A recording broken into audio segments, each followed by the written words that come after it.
Record. Greetings, brothers and sisters. I'll turn my camera on in just a moment. My name is Brother John Hargrove, Service President for UNIA-ACL Division 421 in Atlanta. Tonight is October 29th, 2024. It's Tuesday, 8:07 p.m., and we are entering our second session of our officers training for this year. Tonight we'll have a brief quiz on the preface and foreword, and then we will read chapter or lesson 1 titled Intelligence Education Universal Knowledge and How to Get It. And then when we come back next week, we'll have questions from lesson 1 and read lesson 2 and continue so forth. Right. Brief introductory ritual. We'll just do pledge to the red, black, and green flag.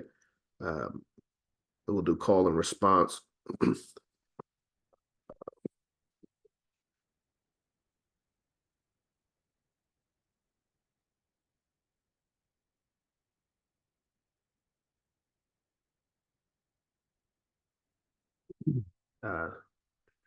So if you would, please come off mute for those that would like to participate. And you can repeat after me. Put your black fist in the air. I commit my body, mind, and spirit. I commit my body, mind, and spirit To the protection, defense, and security. To the protection, defense, and security of the red, black, and green. Of the red, black, and green. I dedicate my life to the redemption of Mother Africa. I dedicate my life to the redemption of Mother Africa. And the liberation of her scattered black children. And the liberation of her scattered black children. I accept for myself and my descendants. I accept for myself and my descendants. The teachings of universal African nationalism. The teachings of universal African nationalism. And I promise that our children will be instilled. And I promise that our children will be instilled with the purpose and knowledge of themselves as African people. With the purpose and knowledge of themselves as African people. In order that the cause of our struggle.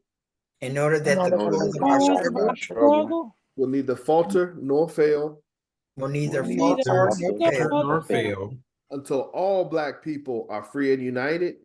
Till all black people are united. Through one God.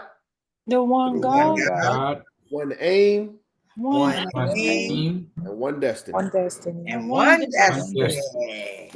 Race first, family. Great job. Race first. Race first. Race first. Okay. So most of us were here for last week's session. The attendance of each of the meetings will be important to answering the questions at the following meeting. So last week we talked about the preface and the foreword in regards to Message to the People, Course of African Philosophy. This is a very important meeting. All of the meetings will be very important, but this one is important from a foundational standpoint to understand why this text is important, what this text actually is. This is the last time where we will kind of have an opportunity to look at the creation of the text before we get going. Once we get going, we won't come back to ask these types of questions. But at any rate, everyone, we've got a brief quiz. Well, not a brief. We've got a long quiz that we'll need to go through, show a level of proficiency of what we've read already. Make sure we understand what we are reading. This is not a book club. This is Division 421 officer training. So it's not just about getting through the book, but it's about a retention of the information. The title of the book is Message to the People, Course of African Philosophy. So we should be able to understand that message and eventually be able to articulate that message. So That's the premise behind these questions. It's a showing a brief level of understanding and mastery. There's more to it than what these questions have, but it's a start. So, first question, and this isn't in this is the only question that's not in the text, but how many aims and objectives are there in the UNIA-ACL? ACL.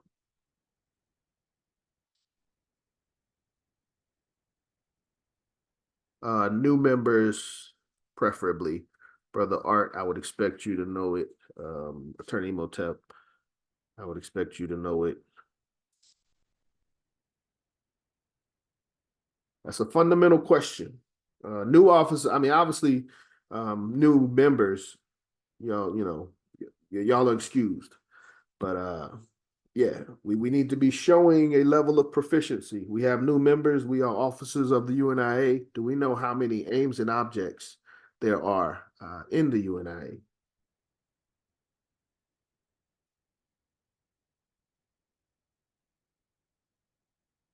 All right, this is a great start. Brother Art, you think you can help us out? Yeah, Brother John. It's 11. 11. And one was removed and now it's 10. 100%. I was hoping you would stick with the 11, and I was going to bring Attorney Emotep in to explain the 10. But yes, Brother Art is absolutely correct. Per the founding of the UNIA-ACL, 11 aims and objects. As of recently, I believe since 2021 officially, but I think it officially changed. Initially, it was changed in the Constitution 2005, or it was suggested for a change. It became constitutional in 2021. In regards to the aims and objects, do we know which of those aims and objects relates to this course?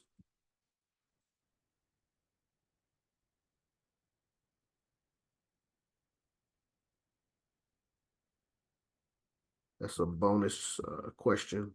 Which aim and object of the UNIA-ACL is related to what we are doing with the course of African philosophy?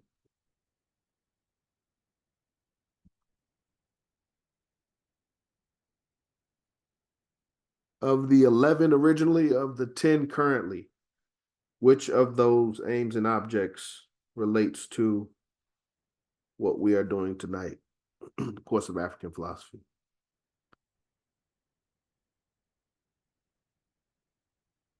Does anybody know?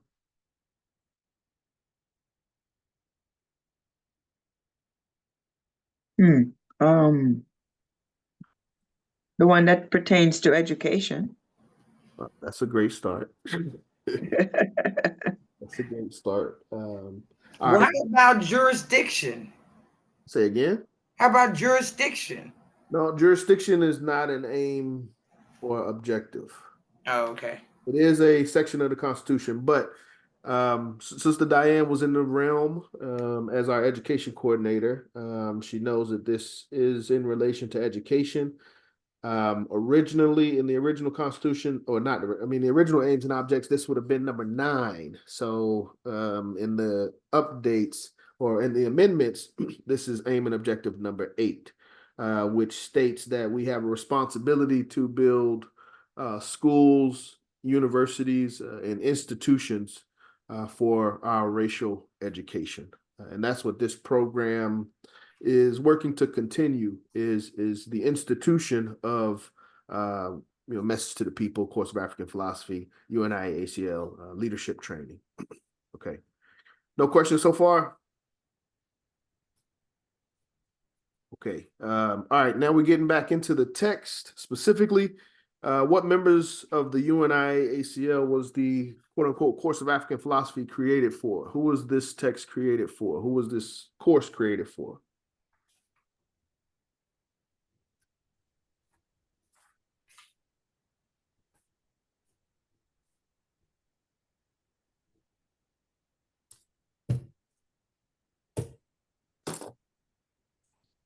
These are gimme questions. All the leaders. All the leaders, yes. Specifically, but yes, leaders. As it says, page 9 of the foreword, Honorable Marcus Garvey made several attempts to educate some and re-educate others who will be charged with the responsibility of leadership in the UNIA. So this course was created by Marcus Garvey for leadership in the UNIA. Everybody clear on that? If we need to go to the text for members that weren't here last week, or if anybody's got any questions as to where that is in the text, where the answer to these questions come from in the text, we can go there. Okay. Yes, I do, because I have the Constitution, and then, but I don't have, and I tried to copy it last time, but for some reason, when I tried to copy off of your screen, it took it in half. So yeah, where is this information at? No problem. Great question. Let's see. Let me share my screen. And everybody that's here tonight, you'll get a treat. Thanks to our brother Moriyama, he provided us with a PDF version of the entire book. So everyone, oh crap, sorry, hold on. Stop sharing. Everyone that's here will be able to get a copy of that.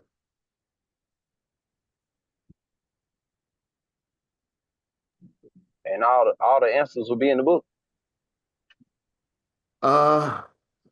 Yes, all of the answers come directly from the text.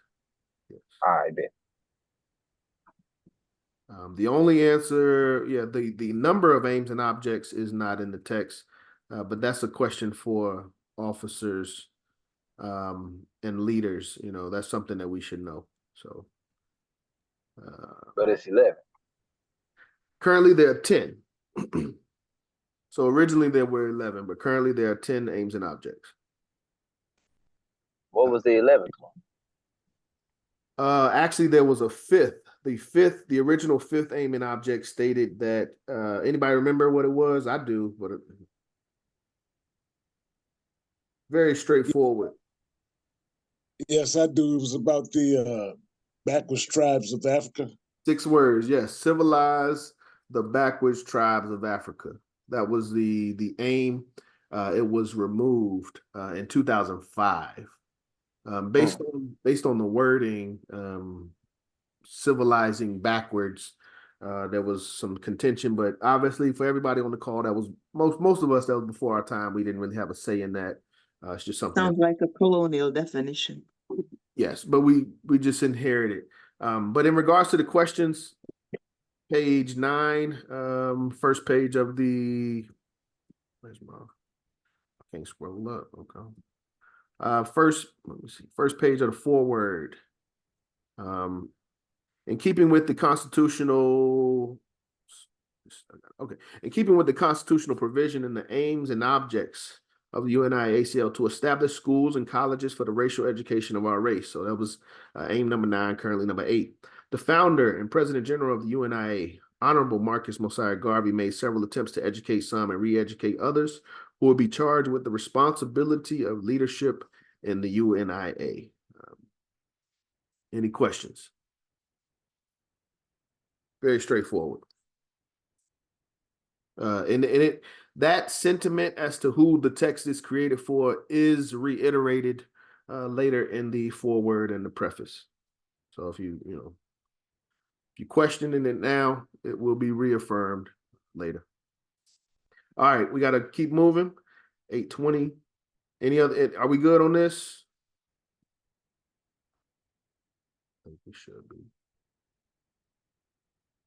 Next question, number 3. Yeah, we only got through 3 questions in 15 minutes. Which branch or divisions of the UNIA were responsible for establishing training departments?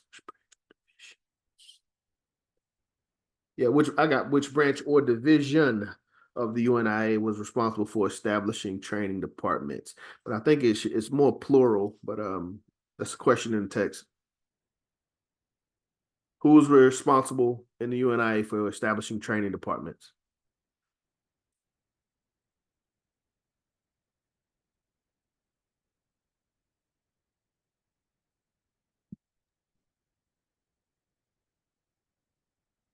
Nobody knows where we should get I our. don't know. Does that go back to education again?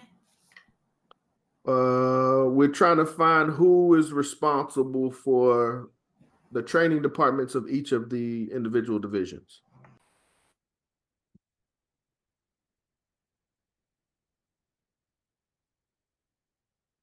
President. President, what president? Division president. Division presidents. Which division? Division 421. Pretty much. The answer to the question is every division. Text says in every branch of the association, training departments were established. These included military training, training for nurses, programs for juveniles. So every division is responsible for establishing training departments. Is that clear? And that is another reason why this program is important for us. This is one of our training programs. So all divisions are responsible for training. We shouldn't look to one group or one office to provide the training needs for us here locally. That's something that we must provide for ourselves. This is not a seriously important question, but something that's good to know. The name of the UNIA school that was established in Claremont, Virginia, 1926.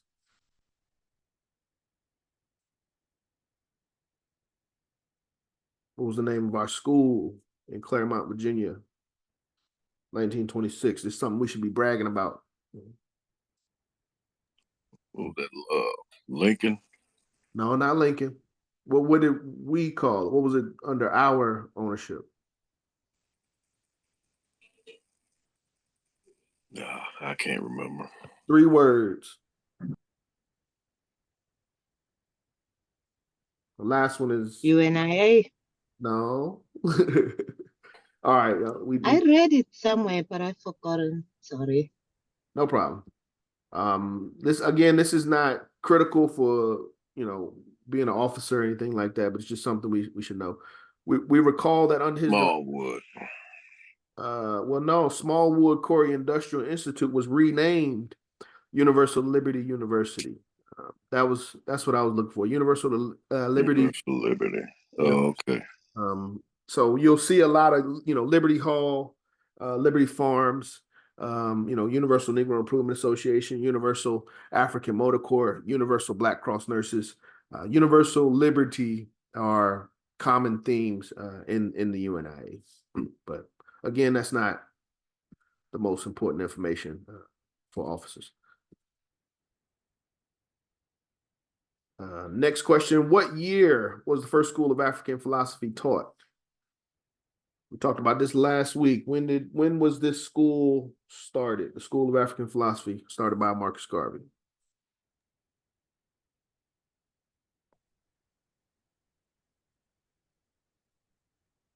That's an important question. 1937. 1937. But Art, yes, you're absolutely right. I remember one time we asked that question. I think somebody said like 40 something, but that's the answer to another question. So I'm not going to go too deep into that. 1937, after an extensive European tour. So that was the first year. What's next? How many students were there in the first class? First class of African philosophy. 10? Yes. 8. 8. 8? I want to say it was 11 and 10 graduated. Brother Malik got he on the money. First class, there were 11 students and 10 passed. Joseph L. Gray of Charleston, Missouri was allowed to continue to the next year. But there were only 10 students in the first class. It's a hand-picked, hand-selected group by Right Excellent Marcus Messiah Garvey himself. Questions? Yeah. Who was the 11 students? Joseph L. Gray of Charleston, Missouri. He did not.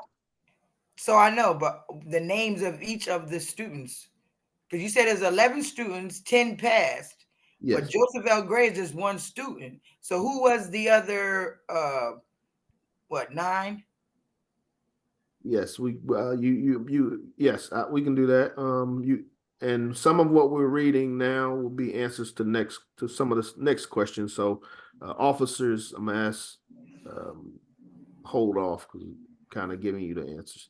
The students of the first class: Arthur Clement Moore, Toronto, Canada; Charles Linnell James, Gary, Indiana; James R. Stewart, Cleveland, Ohio; Thomas W. Harvey, Philadelphia, Pennsylvania; Nathaniel Grissom, Chicago, Illinois; Sarah Richard Isaacs, Philadelphia, Pennsylvania; Ethel Waddell, Chicago, Illinois; Eleanor White, Chicago, Illinois; Teresa E. Young, Cincinnati, Ohio; Abraham R. Roberts, Toronto, Canada. It should say something about, okay, it didn't. Gray might be in the next section. But those are the 10 that graduated.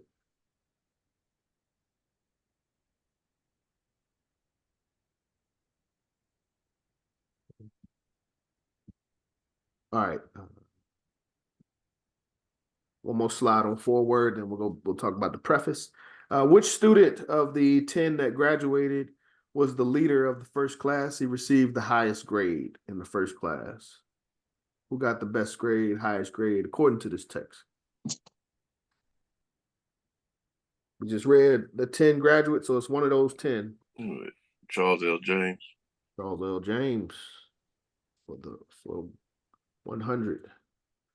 All my classmates all agree that I was the leader of the first class, as says Charles L. James, the author of the foreword. That's mostly agreed upon. Just something to remember when we talk about the course of African philosophy. You'll hear his name synonymous, rightfully so. We'll talk about that more later. Next question: why was the best student, Brother Charles L. James, why was he hesitant to enroll in the course of African philosophy? And there I will go to the book, but somebody wants to answer that. Why was Charles L. James hesitant to enroll? Is this the way he thought he knew it all already? Absolutely, yes, sir. I think the word he used was ego, for the most part. Let's see. But this is important. So Brother Charles L. James says, as the names were called, I had the qualifications required, but my ego told me that I had been an office boy in the parent body. The parent body is the leadership of the UNIA. It includes the High Executive Council and the division presidents. So he had been an office boy in the parent body. He says he had shined Mr. Garvey's shoes. He traveled short distances with Mr. Garvey. He had heard all of Mr. Garvey's speeches since 1923. He had attended all the conventions since that time. He had visited Mr. Garvey in prison and had become the youngest vice president of the famous New York local with over 40,000 members. So he was the vice president of a division with 40,000 members as well. He said, I had been appointed by him, by Mr. Garvey, as president of the Newark division and state commissioner of New Jersey. So well accomplished, well recognized by Mr. Garvey for his achievements. He says, now, as president of the Gary, Indiana division, I felt that I knew it all, and that this is very important as well. Mr. Garvey's time could be better spent on someone else. So arrogant can be used, ego. He felt he knew it all. And he's like, hey, I think it's better that you, but that's something that we really have to be careful of, because he almost did not get this education and this training. That's what we must be aware of. He says, to my surprise, I had the rudest awakening of my life. When this is also important. Mr. Garvey shocked me. He said to me publicly, he said, quote, James, you don't know. I know that you don't know because I have not taught you, and you will take the course of African philosophy, so that when you say, I know, you will know that you know because you will have been taught by me, end quote. From then on, there was no question, and Brother Charles L. James enlisted in the course. So Charles L. James ego, arrogance, felt he knew it all. He felt that Mr. Garvey's time would be better served with others. And I think that's something we all fall victim to at times. So we all have to remember to stay humble. And as lesson 1 will teach us, never stop learning, never stop reading. So number 11, what was the schedule of the first course taught by Mr. Garvey? So what was that schedule? What was the rigor of that schedule? How many days, how often per day did they study for the first course?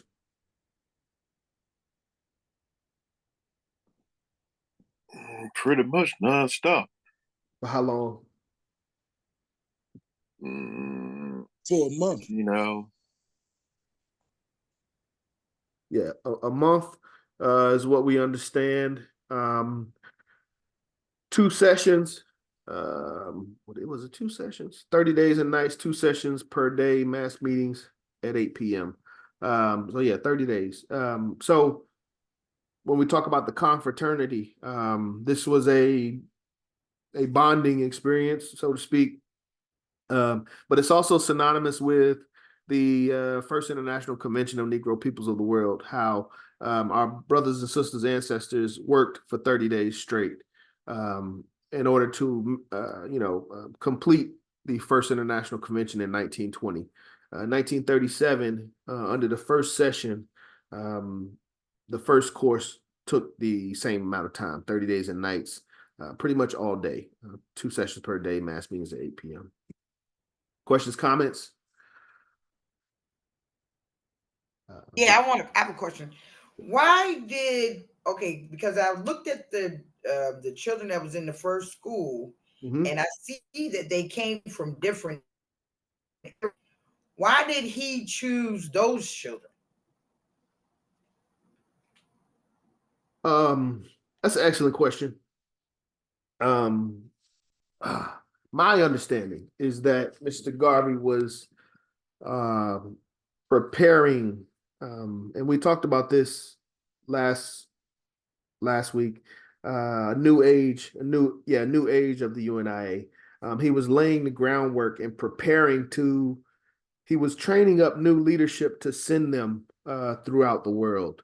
When you look at the graduates, so let's go back to the graduates of the first course. I was already on there. I never went to my PowerPoint. Sorry about that. That's going to happen a few times.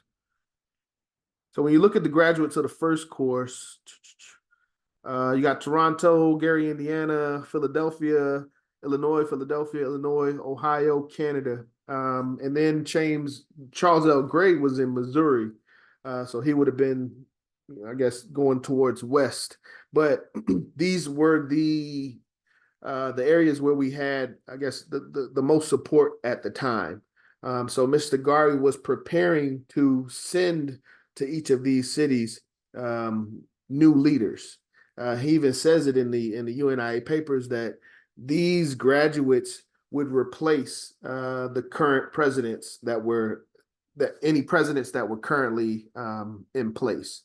And those presidents that were currently there, wherever they were sent to, would then be relegated to a vice president. But Mr. Garvey was preparing the UNIA for a new age of leadership. When you look at the second class, which we'll talk about in a second, I also want you to look at where they were from.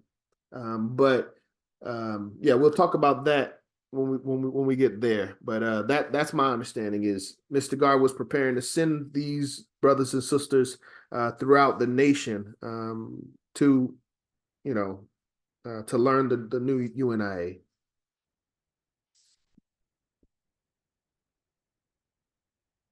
We good? All right. Schedule was 30 days, but nonstop. When we think about the rigor that we have to go through today, could we do what our ancestors did? It's not convenient. So, I think it'd be a hard time for us to do that, but we got to honor the sacrifices that our ancestors made. Next question, number 12. This is also very important. Who was appointed the authentic historian of the life and works of the Honorable Marcus Mosiah Garvey, and who appointed that individual? Tony Martin. Dr. Tony Martin did what? And he was appointed by Charles L. James. Absolutely, yes. Dr. Tony Martin was appointed the authentic historian of the life and works of the Honorable Marcus Mosiah Garvey by President General at the time, Charles L. James. But when you look at the text, Message to the People, Course of African Philosophy, it's a text that was published in 1984, I think, or 85, 40-some years after Garvey's transition. But Garvey is still credited as being the author of this text. Tony Martin was the editor. He was approved to compile the text and for publishing. And Honorable Charles L. James was the President General at the time that approved this book to be, these lessons to be brought to public. So I call that the big three of Message to the People, Course of African Philosophy. Obviously, Garvey himself, Charles L. James, the first student, the highest scoring student, and then Dr. Tony Martin, the one that preserved it and brought it to public light. Questions, comments on that one?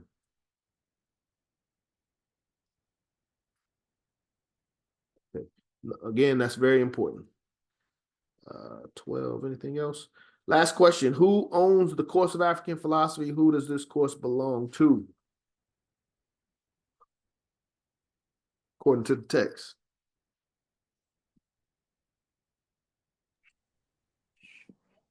For us all. For us all, who is us all? Black folk. The students. I would say yes, the students, specifically the graduates. Here he says this course is ours. So Charles L. James is speaking from the perspective of a graduate. But you could also say, an African, an officer in the UNIA, a member of the UNIA. But at any rate, it's a call for us to take ownership of these lessons. If not, who's going to teach it to future generations?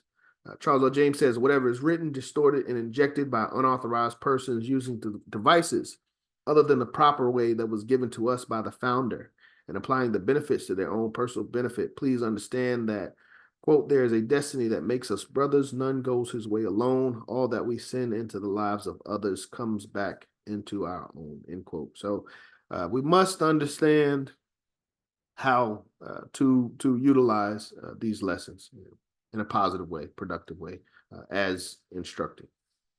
So, any other questions on what's that, preface, before we go to foreword? What's that foreword? Yeah, any other questions on foreword before we move to preface? Comment. Yes. Yeah, greetings, family. President Charles L. James was one of our president generals, and that should also be a lesson where all of our members can say who are the first 11 president generals of the UNIA. Yes, sir. So we got to know from the current all the way back to the first. Marcus Garvey was the first president general. Yep. Well, that's a comment I have to make. We should know all 11 president generals in our government. Absolutely, absolutely. Once we go through, we got a question related to which of the graduates became president generals. After we discuss that, we can kind of recap the 11 president generals. Okay, preface. According to the preface, what compilation of work was considered the closest thing to a book that Marcus Garvey ever wrote? What would we think would be the closest thing to a book that Marcus Garvey wrote? According to, I believe this is Tony Martin speaking. Message to the people. Message to the people.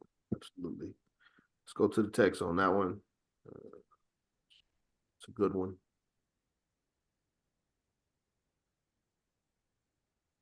Course of African Philosophy is a unique document, with the exception of his poetical work. So, yeah, Mr. Garvey's poetical works. It is the closest thing to a book that Marcus Garvey ever wrote. This is according to Tony Martin. I was going to say Charles L. James. So that is why, part of the reason why this text is so important.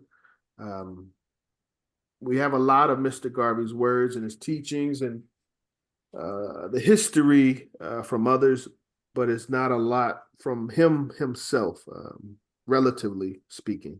So this is one of those texts that we get directly from Mr. Garvey. What was I going to say? Philosophies and Opinions are Mr. Garvey's words, and that is a valid text. It was compiled by his wife when he was incarcerated. So, but it wasn't a start to finish, sit down and put everything together. That was lectures and ideas that Mr. Garvey had given over a span of time. Okay. Let me ask you a question.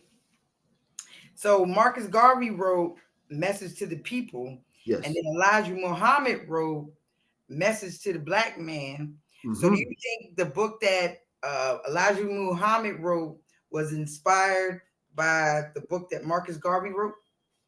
I have no evidence to go either way. I defer on that.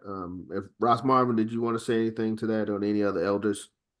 I have no idea. I can have no proof either way. Elijah Muhammad walked on the earth from what year to what year? Good question. 1897 did he to write the book? 1975, I think. Yeah, What year did he write the book? Yeah, that was 75. In the 60s, he wrote, I think in the 60s, I'm sure. Now let me go get mine. Hold up. That's a good question. I'm not certain about the answer either, Sister Desiree. Yeah. But we just can compare when did each book come out and when did each person write the book. Message to the Black Man, I've got originally published in 1965. But again, I mean, Message to the People originally took place 1937, but it wasn't released to the public as a book until 84, 85. Right. So therefore there could be no connection based on that, because it was probably 30 years after that Elijah Muhammad wrote Message to the Black Man. But we don't know. Yeah, 1965 for Message to the Black Man. Mm-hmm. Wasn't Elijah Muhammad a member of the early UNIA? I have seen that. Yeah, from my understanding, he was a lieutenant, but I'm not concrete on that. I've heard that he was a lieutenant. That's what I heard too. Yeah, yeah, I've seen some of that history as well. But yeah, good question, Sister Desiree. But all we have is the dates. First class, Course of African Philosophy, 1937. Message to the Black Man, published in 1965, and then Message to the People, officially published to the public, 1985. I'm gonna say 85. Okay, we got to keep going. We a little slow. Oh man, yeah, we still got to read lesson 1. That's a hefty lesson. What does the Course of African Philosophy represent? And this is in the editor's opinion. Yeah, what does this represent?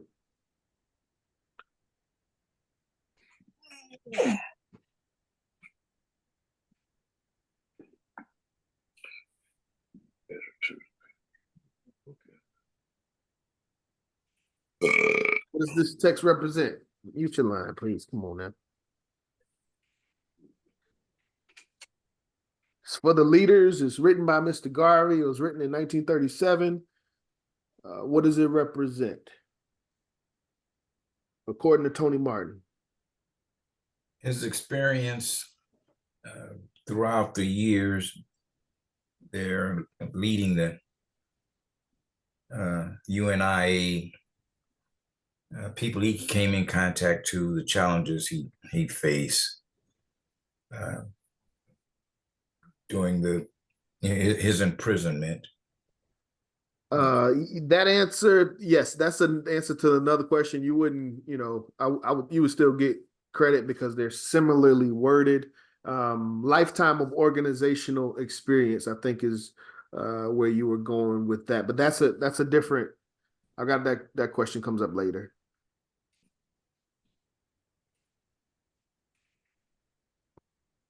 Okay. We go to the text. Here we go. 46 years after his death, it is being published here for the first time. So that would be 86.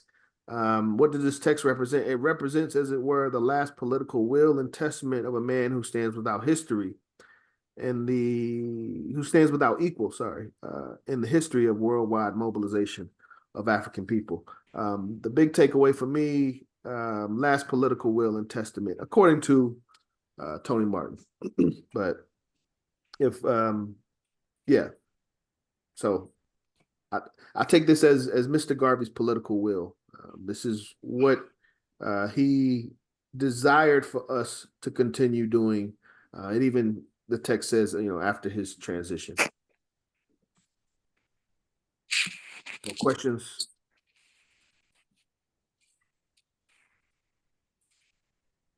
Represents, as a word, last political will and testament.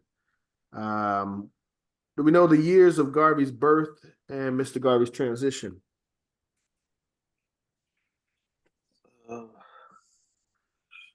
I remember 1940. 1940, okay, and the exact dates. We should know the exact dates. Well, yeah, I know June 10th, 1940. Right. There you go, June 10th, 1940. That's supposed to be the hard one. The birth's supposed to be the easy one. No, that's the hard one for me. 1887. Yeah. Right, born in August. August 17th, we got to know the day. Yeah, remember August 17th, just not the year. 1887. 1887. So somebody said, they heard something that Garvey did in 1943. They full of it. Mr. Garvey wasn't with us in 1943. All right, so yes, we should know Mr. Garvey's birth and transition, August 17th, 1887 to June 10th, 1940. Sacred days. And what years was Mr. Garvey in the United States? From this great history of Mr. Garvey and the UNIA, we know that a lot of the success or the prestige of UNIA happened in the time when Mr. Garvey was in the United States. So how much time actually was that?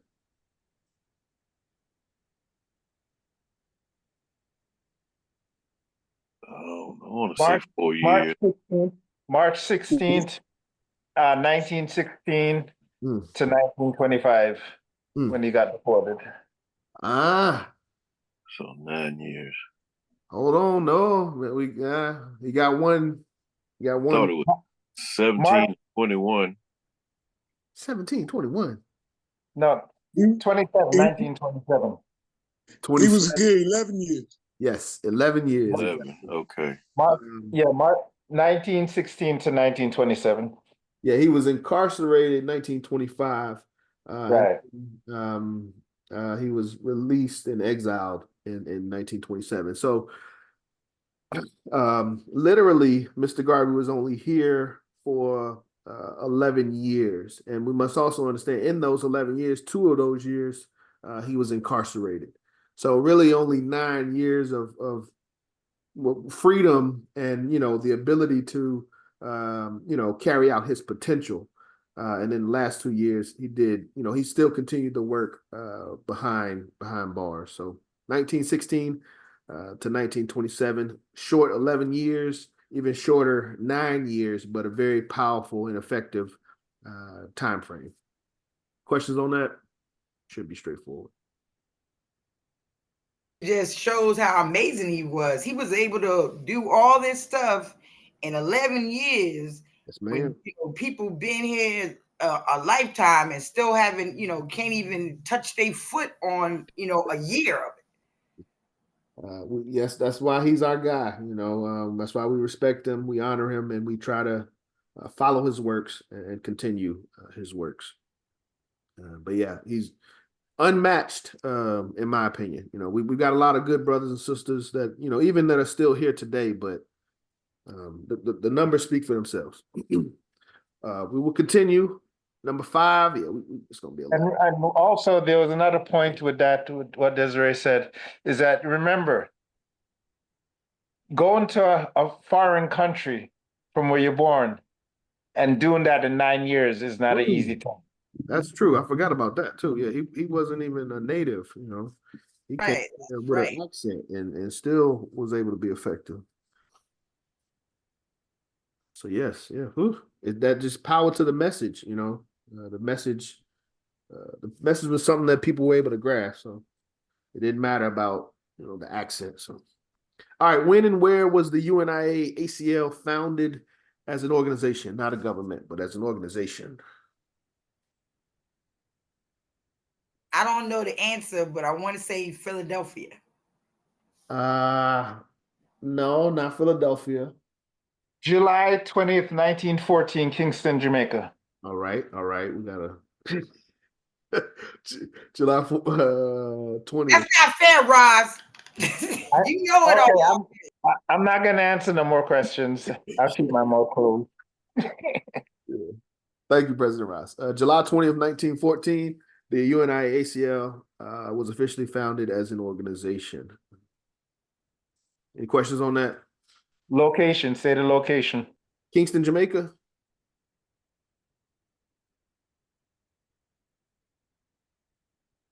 Correct, right? Yeah, in Kingston, Jamaica. Of course. Yeah, of course. I was about to say because he went back to St. Anne's Bay later after he established the UNIA, but he had a good. He was well received in St. Anne's. Okay. How does the editor describe what the course of African philosophy is? So yeah, this was in relation to question 2. Attorney Imhotep answered it. A lifetime of organizational experience. So let's go to the text on that one. Let's go.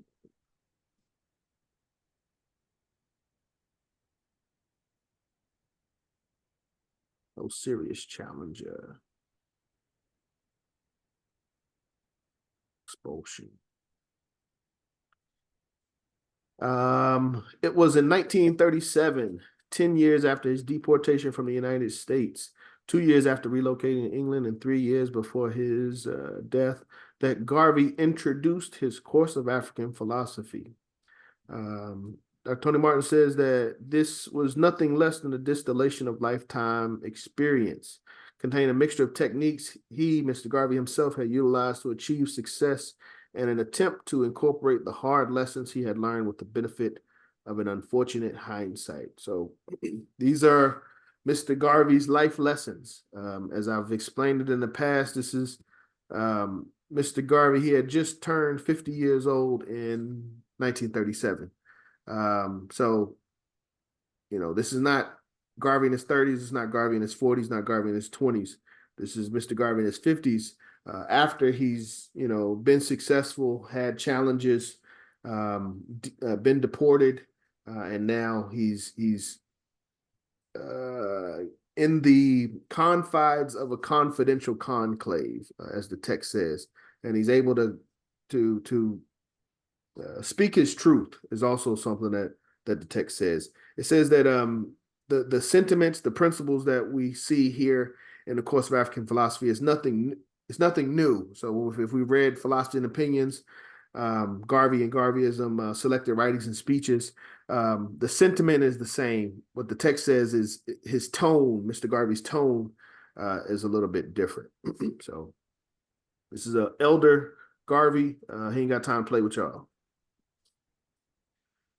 Another important question: what was the immediate purpose of the course of African philosophy? So we kind of already answered this. Oh shoot, y'all over here. What was the immediate purpose of the course of African philosophy?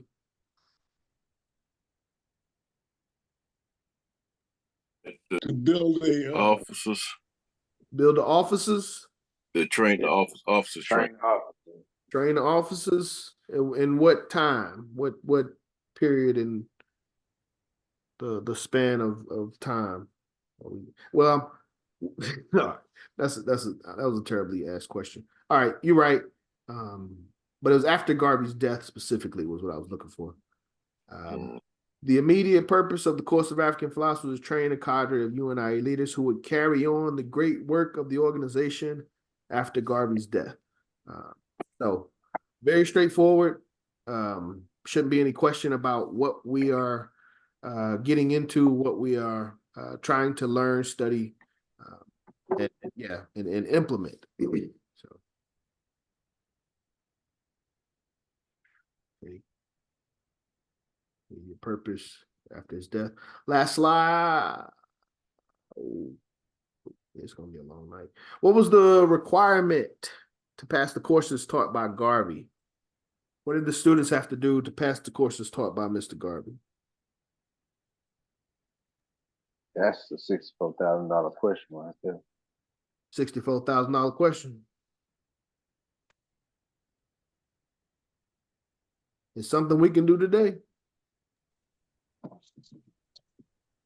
Wasn't it 90%? That's my requirement. But it's still in relation. They had to learn all the lessons by memory. How? They had to write it out. Yeah. 100. Yes. Yes. Required to write out each lesson in his or her own handwriting. And it also said that the courses were followed by an examination. It doesn't give context. That could just be Mr. Garvey examining what they wrote. But it also says that in every point of the examination, Charles L. James received an E. So it implies that there was an examination, but it also definitely says that each of the students of the first class were required to write out each lesson in his or her own handwriting in order to be considered a graduate. E for excellent? Yes, E for excellence. Pretty sure. But that's something we can do today. If we feel that, this course is too long, the 6 months is too long, the time isn't good, Tuesday at 8, it's not working, but we still want to show a level of proficiency, you can write out the lessons. And I'm going to tell you right now, if you do that, there's nothing that anybody can tell you to say, in my opinion, to say that you haven't gone through the course. You literally did what the original students had to do. So you have my credit or my respect, at least. I ain't gonna front. That's exactly what I'm trying to do because I got a hard labor job. You know what I'm saying? I like to go to the gym, but I also take care of somebody else's kids from time to time. Mm-hmm. I need to have the paperwork in front of me. I need to be able to sit there, read, write, handle the business physically, tangible. You know what I'm saying? Like right there in front of me. Now, I like these jam sessions we having too. Don't get me wrong. That's cool to collaborate with each other. Yes. You know what I'm saying? And pick each other's brain about it. But in order for me to start answering these questions correctly, instead of getting shined on by all you fine people, I got to be able to have this paperwork. This your first day. A lot of these brothers and sisters, they make it look good. Some of them have taken this once before. Others may have taken it twice before. And we've even have, someone who has taught the course before in the past. So don't, there's a level of expectation with the others. Again, you're not the only person that's new. And you're not the only person in that position. So I understand what you're saying. That's why I'm writing everybody's name down, and I'm gonna make sure everybody gets a copy of the PDF of the text, but it'll be a complete version with everything. What about your PowerPoint? That you got to come to class for, or we do have it recorded on our YouTube. I bet. Hotep. Don't you have the then you send the questions out with the link to the digital copy of the book? Yes, yeah. You should have a digital copy. of the text as well. But it's not complete. It's missing some stuff. Some of the pages are missing. So I've got a complete version that I'll be able to send out to everybody that attended today's class. And that's what I've been using. That's what I've been using tonight. So, yeah. How many lessons or subjects were there in total? And what was the difference in the type of lessons?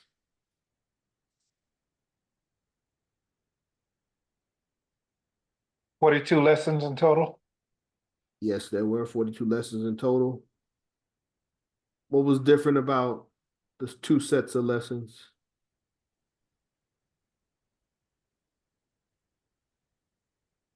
Come on, officers. One was memory. Yes, yes. 42 subjects, where in one part of the text it says over 42 subjects, written and unwritten. So we have the 22 written lessons, and the other 20 lessons had to be committed to memory. So we should understand when we talk about the comprehensive course of African philosophy, in Mr. Garvey's time, it was 42 lessons. We only have 22 written, and yeah. All right. No questions on that. Straightforward. What did Mr. Garvey say about this course? What was Mr. Garvey's beliefs about the course of African philosophy?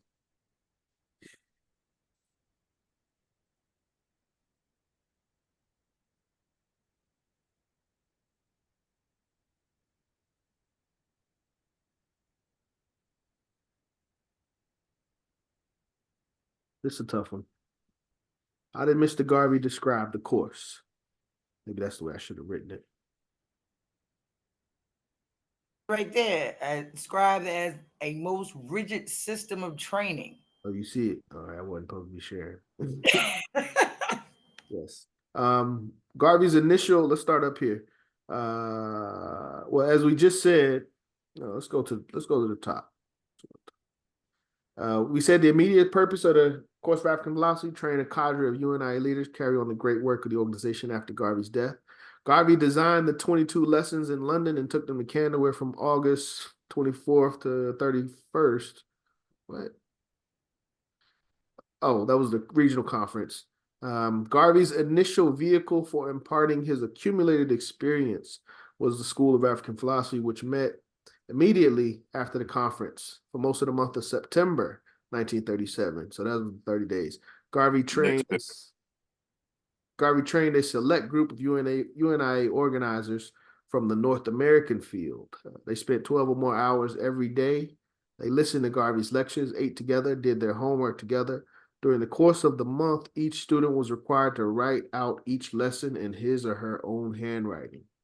The course described by Garvey as, quote, a most rigid system of training, end quote. And this is where it says covered over 42 subjects, but most of what I see is 42 subjects, not over.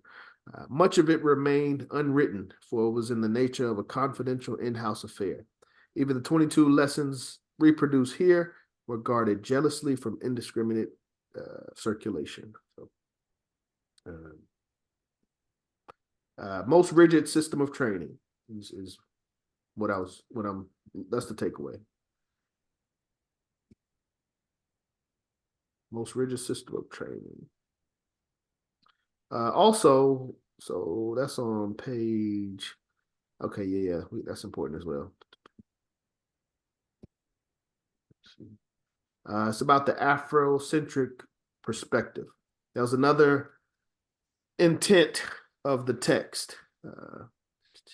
Garvey's overriding concern. So according to Dr. Tony Martin, Garvey's overriding concern in regards to this course was to develop within his organizers a fierce Afrocentric view of the world. He accepted as given the fact that the white race had imposed its viewpoint on the world, and he thought that African people would have to adopt similar strategies on their own behalf. Race first position would tolerate no permanent allies from among other groups.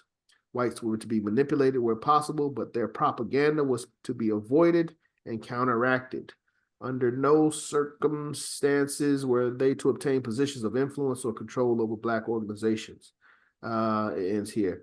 The course, reported the Boston Chronicle after an interview with Garvey, would instill, quote, an independent outlook, a philosophy entirely Negroid, void of anything that would subjugate the mind of the Negro. So Afrocentric, void of anything that would subjugate the mind of the Negro, or African-centered.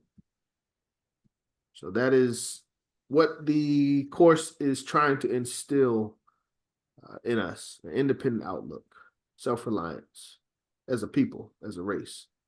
According to the text, how has the white man built up his system of superiority? Did I just read that?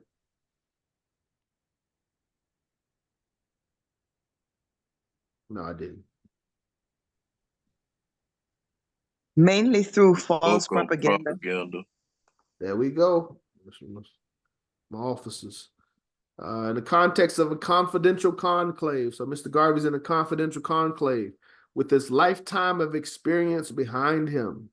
Garvey could be much less guarded in his speech. So he's not worried about what you think about what he's saying. He's not worried about who's hearing what he's saying than would have been the case otherwise. He's not on a podium now. You know, he's not in the public. He's not, writing a letter that could be intercepted. He's having an intimate training with his officers. While forcefully attempting to lead his people out of the domination of the white group, he could accordingly, frankly admire their methods. Whites knew exactly what they wanted, and in final analysis, subordinate much else to their pursuit of racial interests. Where does he say that? Where is it? Okay, here we go. It's right here. Therefore, always repeat statements that will give your race status and advantage. That is how the white man has built up his system of superiority. So, but yes, false propaganda, and we must counter that false propaganda that teaches us to denigrate our people and ourselves. We must, as objective number 2 teaches us, we must have pride and love for ourselves and for our people. So that's how we race first, but that's how we counter the propaganda of white superiority.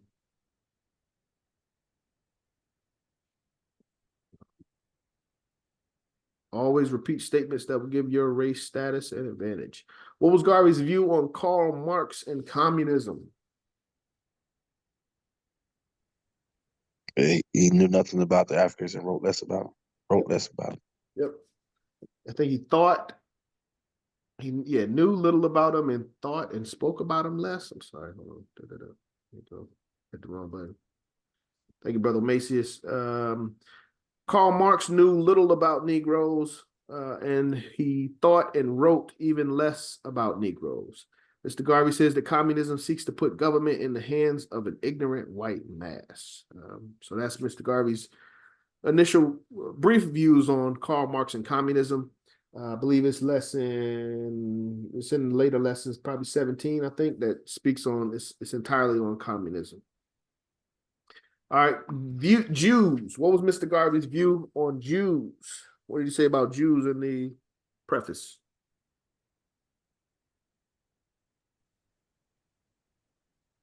This is an interesting one. Don't trust them. Yes, he did say don't trust them. He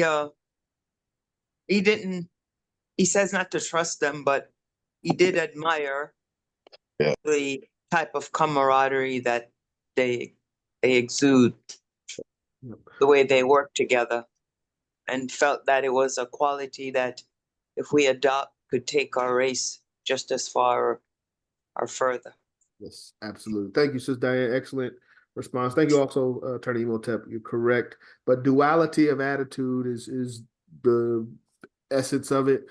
He praised their Jewish solidarity and resented their positions of influence and power. But you will hear throughout the course of African philosophy, Mr. Garvey's comparison between the potential of us as a race and what the Jews, or what we consider Jews today, what they've been able to accomplish as a race, as a culture, whatever you want to call it. So, Jews will the Jewish culture comes up a few more times throughout this course. All right, got a few more. When was the second class of African philosophy taught, and how many graduates were in the second class?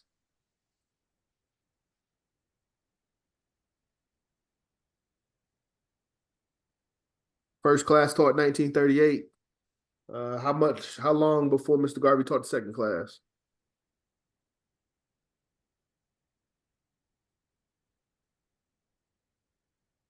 So it was so 4 in the second class, and it was 2 years later. 2 years later, what would that be? 40. No. 38. 38 was the first class. 37 was the first class. 37. 39. 39. 39. No, it was 38. We got to know this. Well, I mean, it's not critical. It's not like life or death. But the first two classes were back to back. 37 was a 30-day class. And then the next year he had a correspondence course. I want to say it was 6 months, but I'm not exactly sure. He did have a class in 39, we believe. The text says that he planned to announce, wait a minute, was it? He planned to announce graduates for the 39 class, but when he got sick, that it didn't happen. But 37, 38, those were the two classes. How many graduates were in the second class?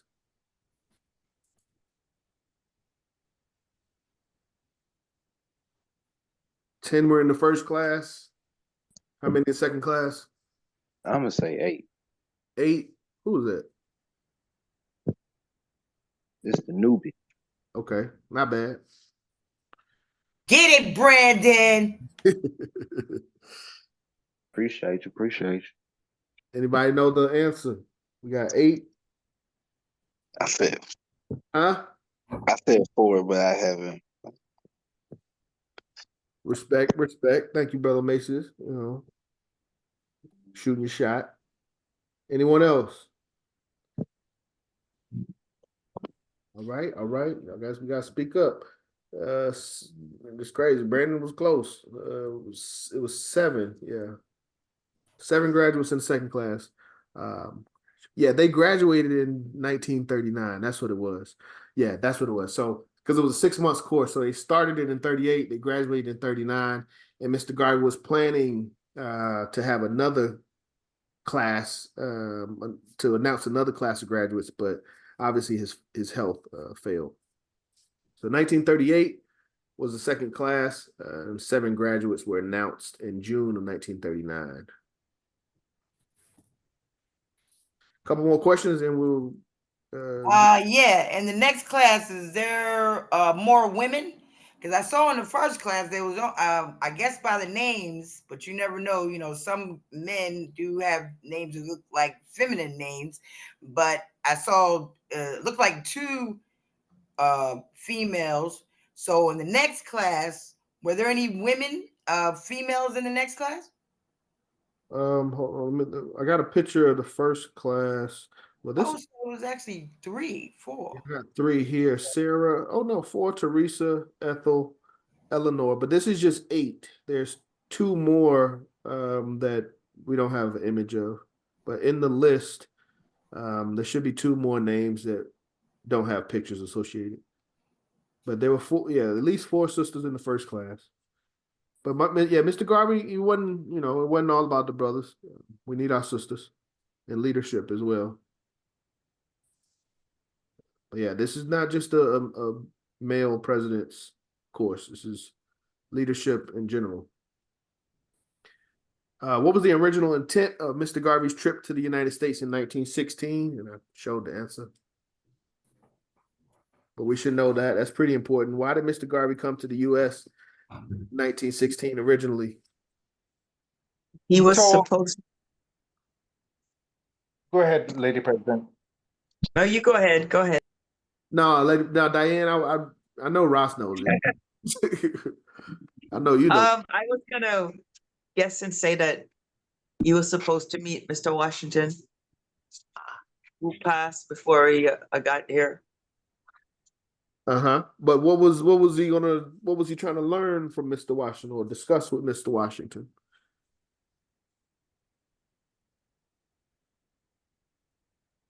He was How kind to of a build mentor. Somebody helping? Brother Go Macy's. ahead. I thought it was about raising money or something. You saw the answer. Nah.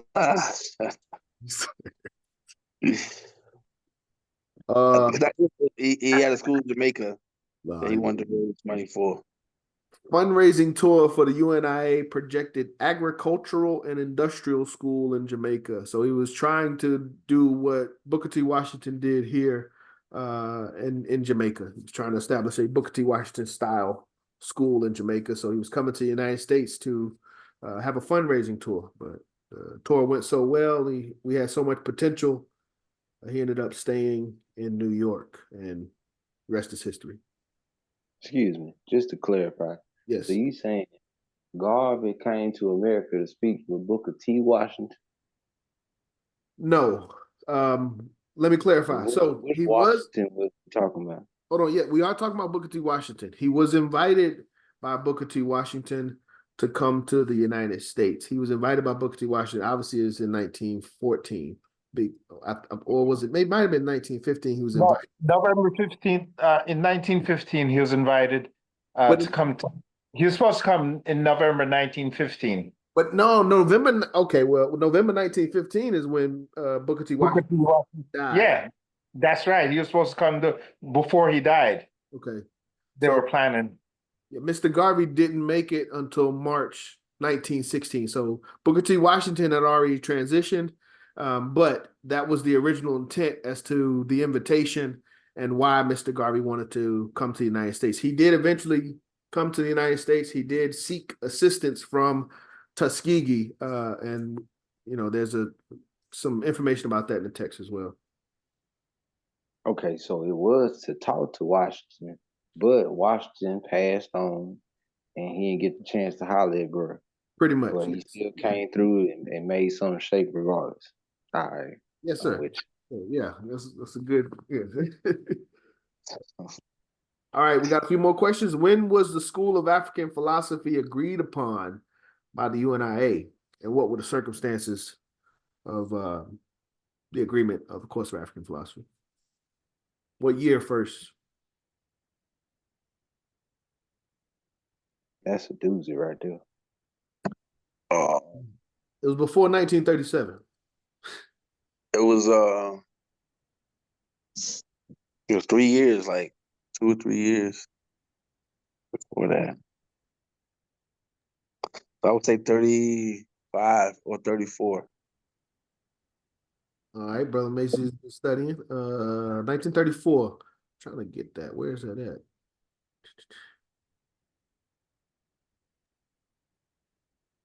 It's mentioned. Okay, here you go. School of African Philosophy had itself been in the making from as early as 1934. In that year, the UNIA's 7th International Convention of Negro Peoples of the World, meeting in Kingston, Jamaica, authorized the establishment of, quote, a college for the purpose of training leaders who are to supervise the work in different parts of the world. So that is the as to why they are from different areas. It was intentional. They were to supervise the work in different parts of the world. So as of 1934, that had been approved by the UNIA. What does it say? In convention? In convention, yeah, which is our highest body. What was I going to? I think they had the 8. Okay. In 1938, Garvey introduced lessons as a correspondence course from his London headquarters. Black Man Magazine published the name of 7 graduates in 1939 number. 4 were from the United States, 1 each from Nigeria, Uganda, and South Africa. Benjamin Jones, Philadelphia, J.O. Nwanolu, of Onitsha, Nigeria, Mrs. H.T. McNary of Detroit, D.S. Musoke of Kampala, Uganda, Miss Keturah Paul of New York City, H. Elitintro of Cape Province, South Africa, Mrs. E.M. Collins of New York City. But I consider this, his getting into his international leadership. So you got Nigeria, Uganda, South Africa, Kampala. I already said Uganda. So yeah. But again, Mr. Garvey was preparing these leaders to go out to different parts of the world, to continue the work of the UNIA. Yeah, here we go. Names of additional graduates were promised for the next issue of Black Man. So they were supposed to be more graduates, but no further issues were published. Garvey died the following year, June 10th, 1940. Okay.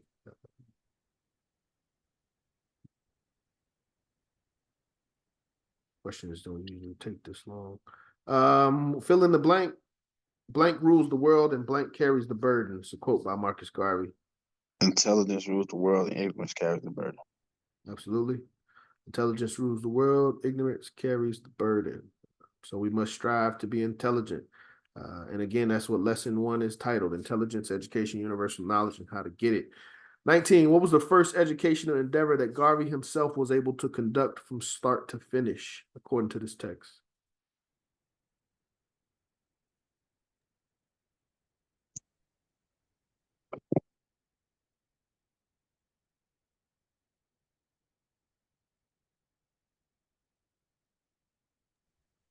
It was this text.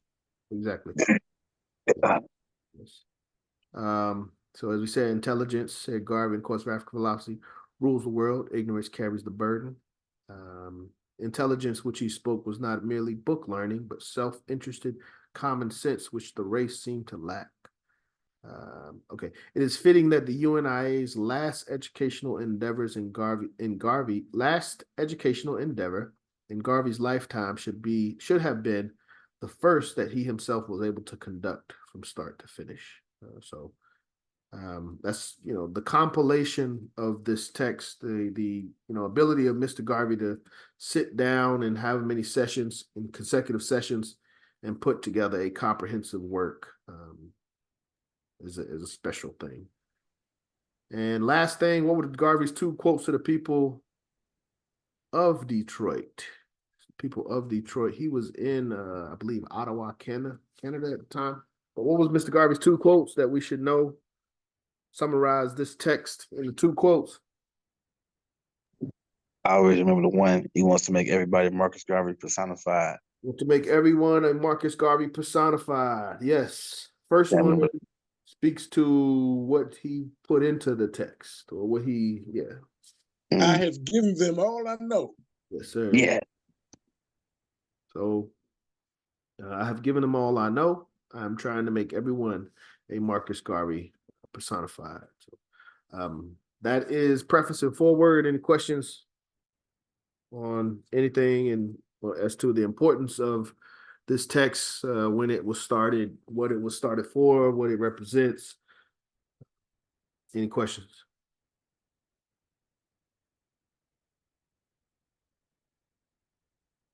Okay. We're probably going to run over this evening. We're going to go into the reading now for lesson 1. You can read on your own throughout the week. I actually encourage that as well. So, or if you've read it already, you don't have to stay. It's kind of where I'm going. But we will go through the reading of lesson 1.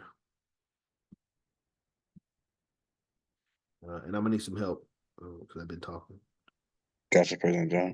All right, that's what I'm talking about.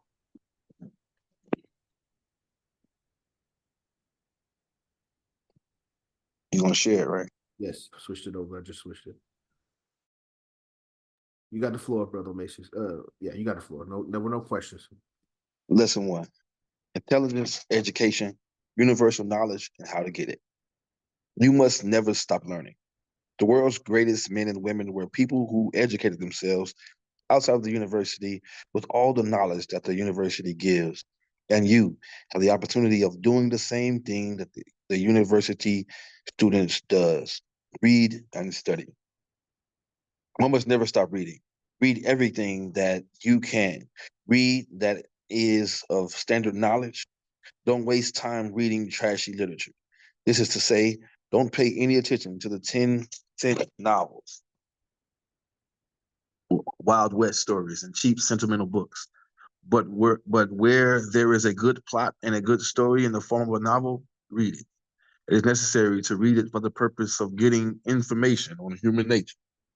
The idea is that personal experience is not enough for a human to get all of the useful knowledge of life, because the individual life is too short.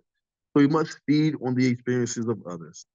The literature we read should include the biography and autobiography of men and women who have accomplished greatness in their particular line. Whenever you can, buy these books and own them. And whilst you are reading them, make pencil or pen notes of the striking sentences and paragraphs that you should like to remember, so that when you have to refer to the book for any thought that you would like to refresh your mind on, you will not have to read over the whole book. You should also read the best poetry for inspiration. The standard poets have always been the most inspirational creatures. From a good line of poetry, you may get the inspiration for the career of a lifetime. Many a great man and woman was first inspired by some attractive line or verse of poetry. There are good poets and bad poets, just like there are good novels and bad novels. Always select the best poets for your inspirational urge. Read history incessantly until you master it. This means your own national history, the history of the world, social history, industrial history, and the history of different sciences, but primarily the history of man. You do not know what went on before you came here and what is happening at the time you live, but away from you, you will not know the world and will be ignorant of the world and mankind. You can only make the best of life by knowing and understanding it. To know, you must fall back on the intelligence of others who came before you and have left their records behind. To be able to read intelligently, you must first be able to master the language of your country. To do this, you must be well acquainted with this grammar and the science of it. Every 6 months, you should read over again the science of the language that you speak, so as not to forget its rules. People judge you by your writing and your speech. If you write badly and incorrectly, they become prejudiced towards your intelligence. As you speak badly and incorrectly, those who hear you become disgusted and will not pay much attention to you, but in their hearts laugh after you. A leader who is to teach men and present any fact of truth to man must first be learned in his subject. Never write or speak on a subject you know nothing about, for there is always somebody who knows that particular subject to laugh at you or to ask you embarrassing questions that may make others laugh at you. You can know about any subject under the sun by reading about it. If you cannot buy the books outright and own them, go to your public circulating library in your district or town so as to get the use of those books. You should do that as you may refer to them for information. You should read at least 4 hours a day. The best time to read is the evening, after you have retired from your work and after you have rested and before sleeping hours. But do so before morning, so that during your sleeping hours, what you have read may become subconscious, that is to say, plant it in your memory. Never go to bed without doing some reading.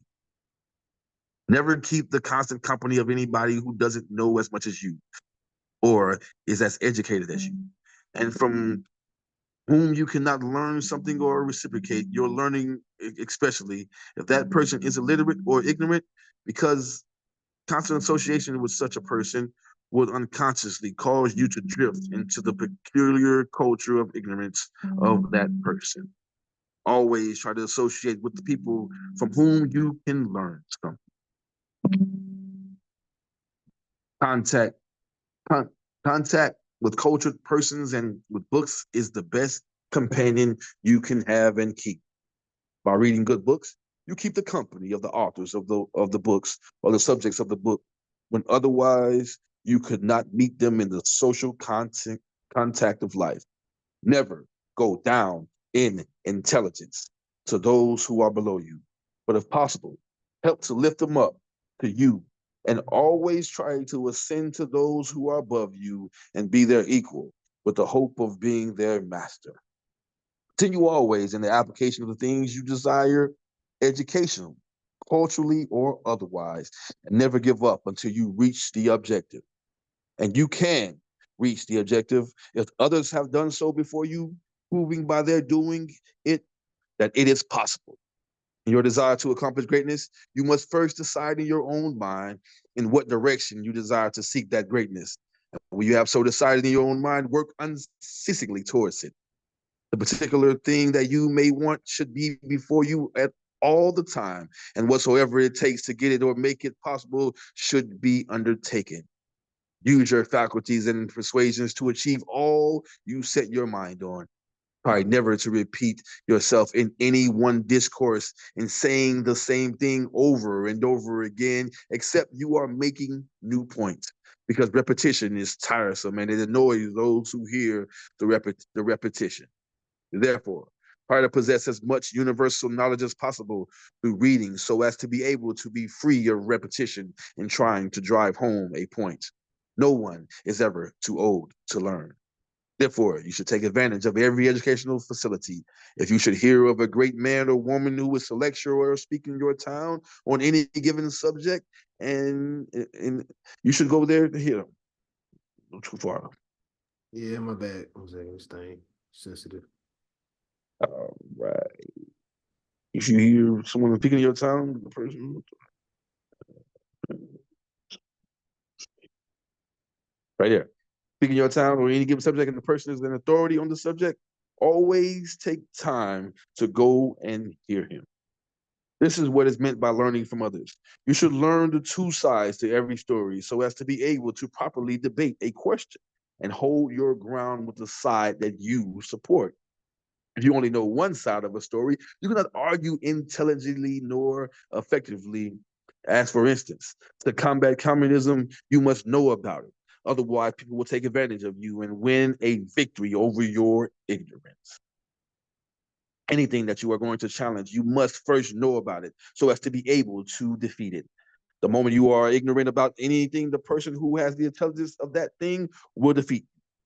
Therefore, get knowledge, get it quickly, get it studiously, but get it anyway. Knowledge is power. When you know a thing and can hold your ground on that thing and win over your opponents on that thing, those who hear you learn to have confidence in you and will trust your ability. Never, therefore, attempt anything without being able to protect yourself on it. For every time you are defeated, it takes away from your prestige and you are not as respected as before. All the knowledge you want is in the world, and all that you have to do is go seeking it and never stop until you have found it. You can find knowledge or the information about it in the public libraries if it is not on your own bookshelves. Try to have a book on and own it on every bit of knowledge that you want. You may generally get these books at secondhand bookstores for sometimes 1/5 of the original value. Always have a well-equipped shelf of books. Nearly all information about mankind is to be found in the Encyclopedia Britannica. This is an expensive set of books, but try to get them. Buy a complete edition for yourself to keep it at your home. And whenever you, buy a complete edition for yourself and keep it at your home. And whenever you are in doubt about anything, go to it and you will find it there. The value of knowledge is to use it. It is not humanly possible that a person can retain all knowledge of the world. But if a person knows how to search for all the knowledge of the world, he will find it when he wants it. A doctor or lawyer, although he passed his examination in college, does not know all the laws and does not know all the techniques of medicine, but he has the fundamental knowledge. When he wants a particular kind of knowledge, he goes to the medical books or law books and refers to the particular law or how to use the recipe of medicine. You must therefore know where to find your facts, and use them as you want them. No one will know where you get them, but you will have the facts. And by using the facts correctly, they will think you a wonderful person and great genius and trusted leader. In reading, it's not necessary or compulsory that you agree with everything you read. You must always use or apply your own reasoning to what you have read based upon what you already know as touching the facts on what you have read. Pass judgment on what you read based upon these facts. When I say facts, I mean things that cannot be disputed. You may read thoughts that are old and opinions that are old and have changed since they were written. You must always search to find out the latest facts on the particular subject, and only when these facts are consistently made say that what you read should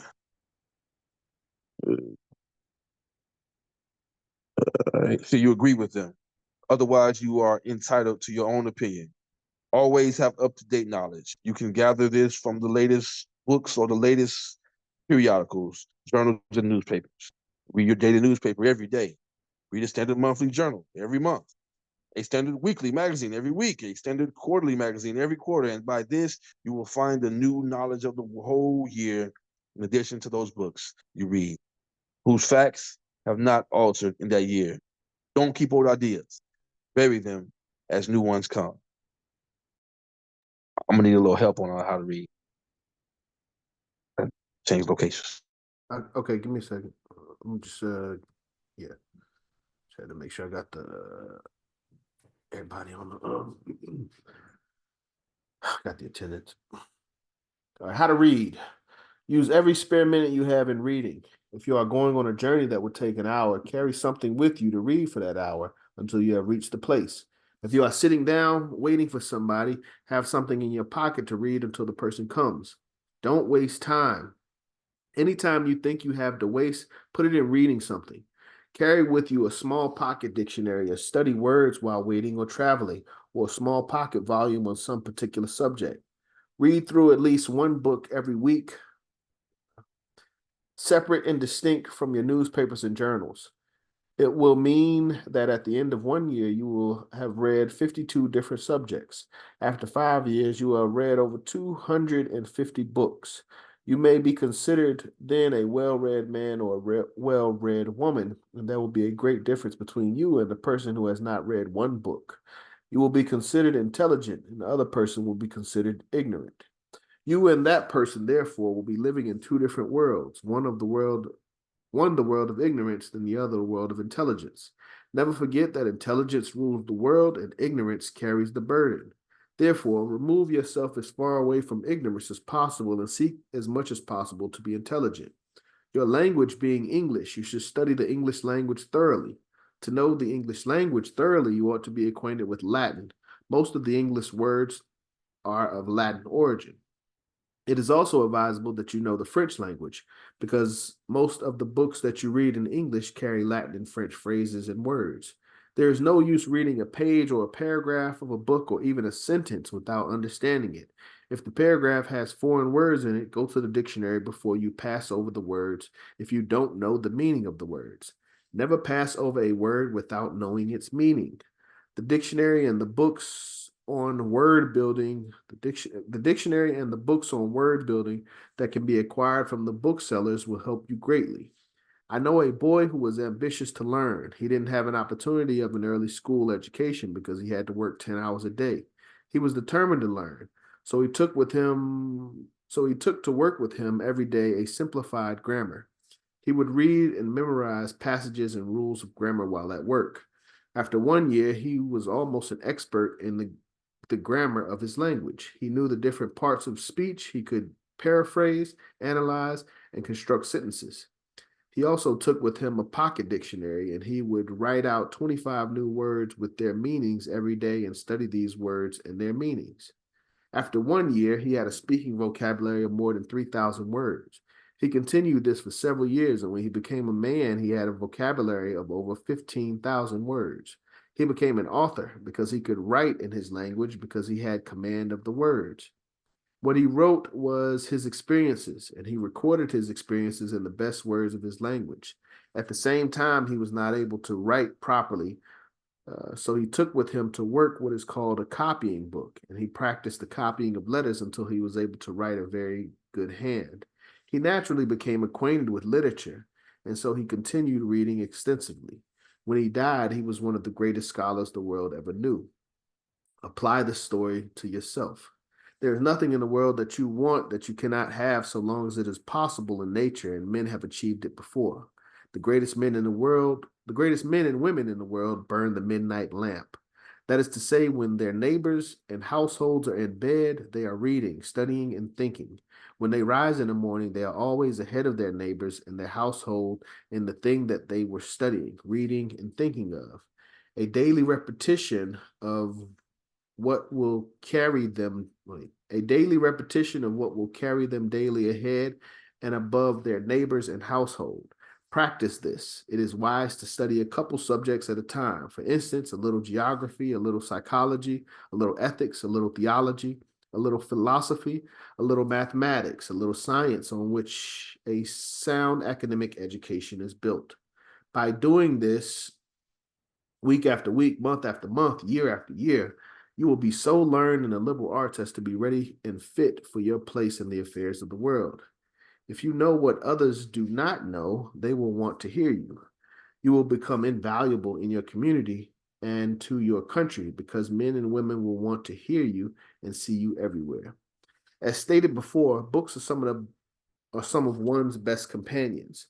Try to get them and keep them. A method of doing so is every time you have 10 cents or 25 cents or $1 to spend foolishly, either on your friends or yourself, think how much more useful if that 10 or 25 cents or $1 would be invested in a book, and so invested.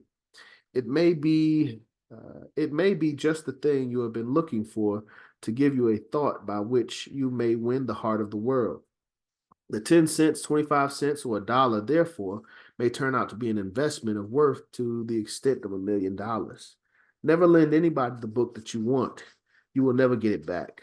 Never allow anybody to go to your bookshelf in your absence, because the very book that you want most may be taken from the shelf, and you may never be able to get one of that kind again.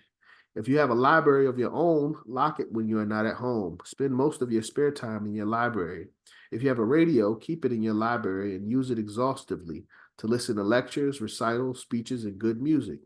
You can learn a lot from the radio. You can be inspired a lot by good music. Good music carries the sentiment of harmony, and you may think many a good thought out of listening to good music. Read a chapter of the Bible every day, Old and New Testaments.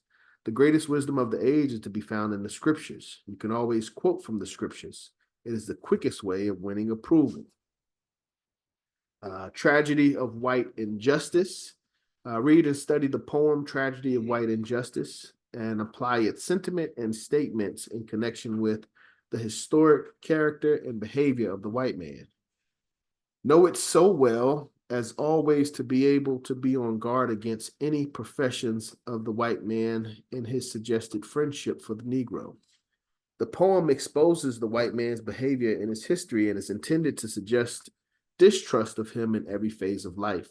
Never allow it to get into the hands of a white man if possible. You can improve your English as you go along reading critically the books of the language. That is to say, you must pay close attention to the construction of sentences and paragraphs as you see them in books you read. Imitate the style. Read with observation. Never read carelessly and recklessly. 3, in reading books written by white authors of whatsoever kind, be aware of the fact that they are not written for your particular benefit or for the benefit of your race. They always write from their own point of view and only in the interest of their own race. Never swallow wholly what the white man writes or says without first critically analyzing it and investigating it. The white man's trick is to deceive the other peoples for his own benefit and profit. Always be on your guard against him and whatsoever he does or says. Never take chances with him.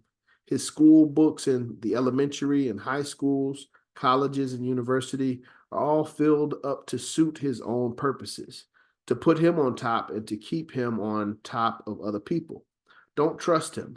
Beware, beware. You should study carefully the subjects of ethnology. It is a subject that causes the races to know the difference between each other, between one race and another. Ethnic relationships are important, for they reveal the characteristics of one people as different from another. There is no doubt that each race has different habits and manners of behavior. You must know them so as to be able to deal with them. There are books on this subject in the library. In your reading and searching for truth, always try to get that which is particularly helpful to the Negro. Every thought that strikes you, see how it fits with the Negro. Every thought that strikes you, see how it fits with the Negro, and to what extent you can use it to his benefit or in his behalf. Your entire obsession must be to see things from the Negro's point of view, remembering always that you are a Negro striving for Negro supremacy in every department of life, so that any truth you see or any facts you gather must be twisted to suit the Negro psychology of things. The educational system of today hides the truth as far as the Negro is concerned. Therefore, you must searchingly scan everything you read, particularly history, to see what you can pick out for the good of your race. For instance, you will read that the Egyptians were a great people, the Carthaginians, Libyans, etc. But you will not be told that they were black people or Negroes. Therefore, you should go beyond the mere statement of these events to discover the truth that will be credible to your race. Therefore, in a case like that, you would ask, where did the Libyans, Carthaginians, or Egyptians get their civilization from? Following that kind of investigation, you will come upon the truth that it was all original Negro and subsequently became Negroid. That is to say, subsequent people were mixed with other people's blood who were no doubt conquered by the Negro. As a fact, the original Egyptians were black men and women, and so the Carthaginians and Libyans. But in the later centuries, they became mixed in blood, just as the blacks are being mixed in America and the West Indies by the infusion of white blood through domination of the white man. Never yield to any statement in history or a statement made by any individual caring not how great that the Negro was nobody in history. Even if you cannot prove it, always claim that the Negro was great. Read everything you can get written by Negroes and their ancestry going back 6,000 years. There are statements in the Bible, in the Old and New Testaments, to show that black was always an important color among the races of man. Abraham had company with a black woman, even though he had his wife Sarah, by whom he had Ishmael. All the original pharaohs were black. Tutankhamun, whose bones and body were dug up not very long ago at Luxor in Egypt, was a black pharaoh. The Sphinx in Egypt, which has stood through the millenniums, has black features. It is evident that as art, it was portrayed to teach us of the greatness of men. When you are dealing with Jews, let them know that they were once your slaves in Egypt, if you have to say so. There's good grounds for saying that civilization started in Africa and passes from and through northern Africa into southern Europe, from which the Greeks and Romans and the people of Asia Minor made good copies. The swarthy color of the Asiatics and the brunette color of the southern Europeans are due to the fact that the cultured and civilized blacks of Africa mixed their blood with them. Search all history and all literature in the Bible and find facts to support this argument, to hold it with a grip that will never loosen. Things that may not be true can be made so if you repeat them long and often enough. Therefore, always repeat sentiments that will give your race status and advantage. That is how the white man has built up his system of superiority. He is always telling you he is superior, and he has written history and literature to prove it. You must do the same. One of the great backgrounds of your argument, one of the great backgrounds of your argument, which cannot be disputed, Mama Mina, one of the great arguments of your background that cannot be disputed is that you are older.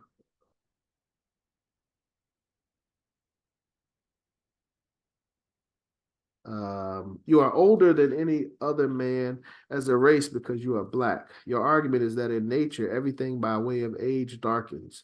Because you are darker than the rest of men proves logically that you are older than the rest of men. Any proof of that is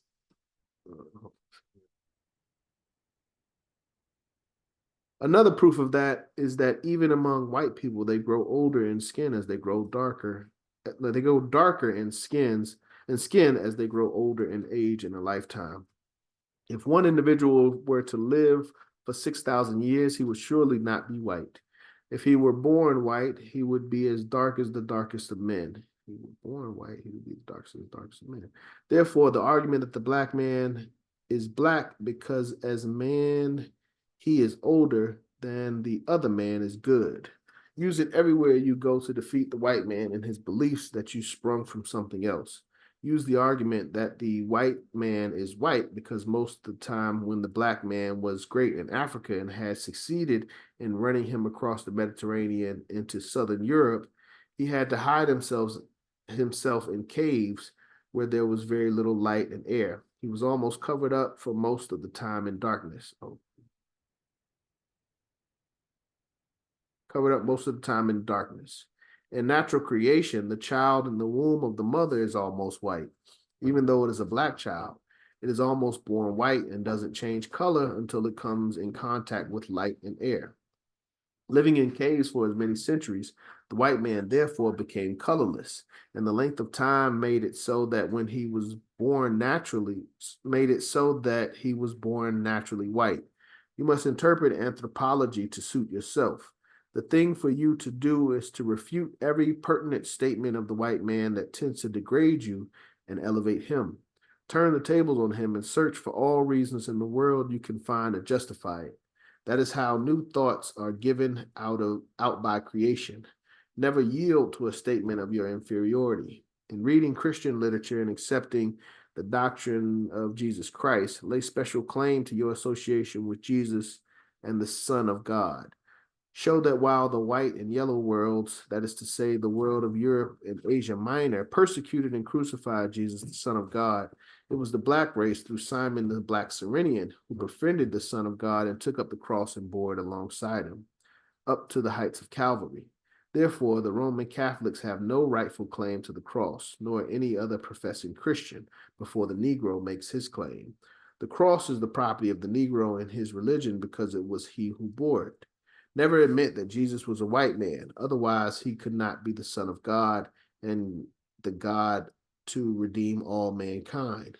Jesus Christ had the blood of all races in his veins and traces the Jewish race back to Abraham and to Moses, from which Jesus sprang through the line of Jesse. You will find Negro blood everywhere. Therefore, Jesus had mostly Negro blood in him. Read the genealogical tree of Jesus in the Bible, and you will learn from where he sprang. It is a fact that the white man has borrowed a civilization from other peoples. The first civilization was the Negroes, black people. The second civilization was the brown peoples, Indians.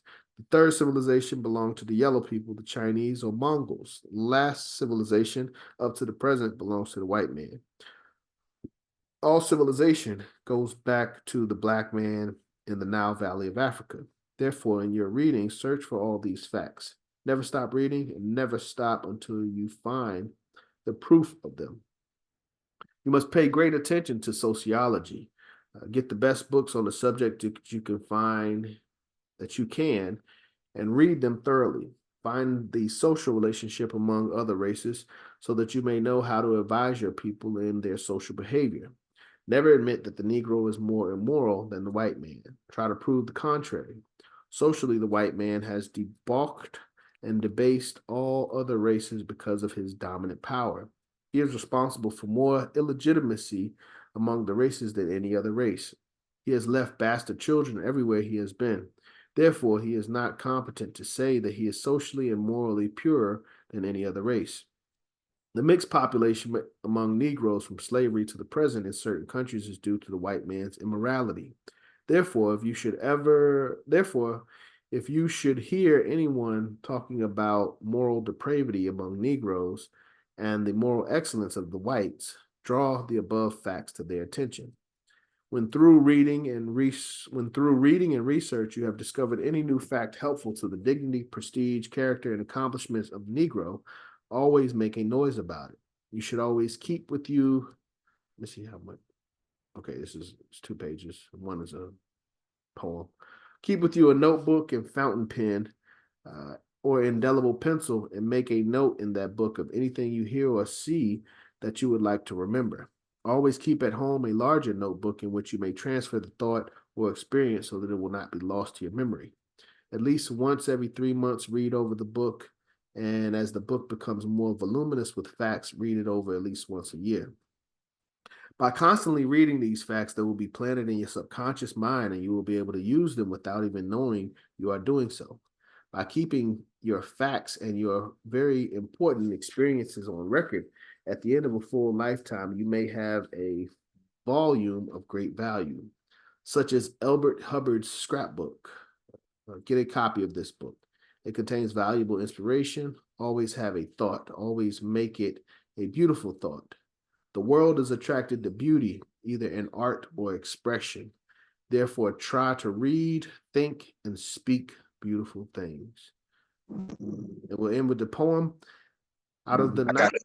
Okay, thank you. Out of the night that covers me, black as the pit from pole to pole, I think whatever gods may be for my unconquerable soul. The fail cuts of circumstance, I have not winced nor cried aloud.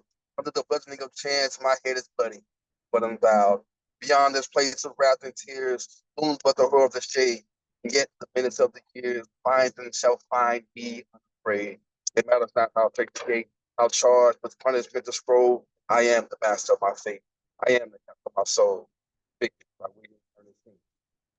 Race first perfect time in 9:59, and that wraps up lesson 1.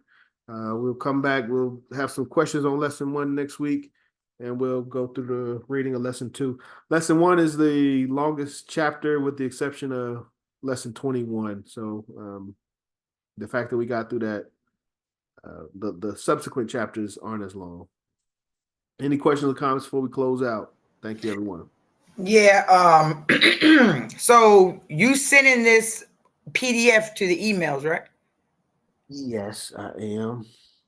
Sounds good. And then by just going through lesson 1, hey, I realized again I am a Garveyite because I do those things on my own. There it is. That's that alignment. It's natural. But yes, I'll say.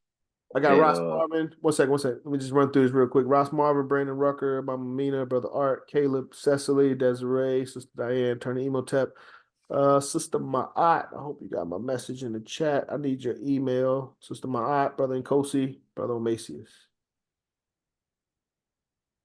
So I got everybody's information except for Sister Ma'at. Sister Doreen. Okay, I got you, Sister Doreen. I'll make sure you get this information as well.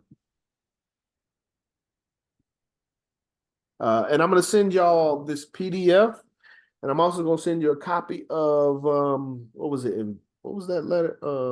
Tragedy of White Injustice.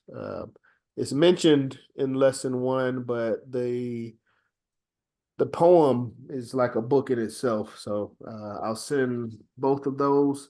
Please review lesson 1 throughout the week. When we come back next Tuesday, we'll have a quiz on lesson 1. Thank you, Sister Mahat. Yeah, I remember you. Race first. Race first, everyone. Any questions before we close out? No, I just like the fact that brother started reading like Marcus Garvey himself for a minute. I heard the same thing. You know. Brother Macy's, yeah. Race first, family. Brother Macy, you want to do us an honor? Close us out? Sure. All right, family. Put your right fist in the air. And, yep. One God. One God. One aim. One aim. One destiny. One destiny. Africa for the African. Africa. Africans. Those at home. Those at home. And those abroad. And those abroad. Praise Race first, family. Race first, family. Race first. Brothers and sisters.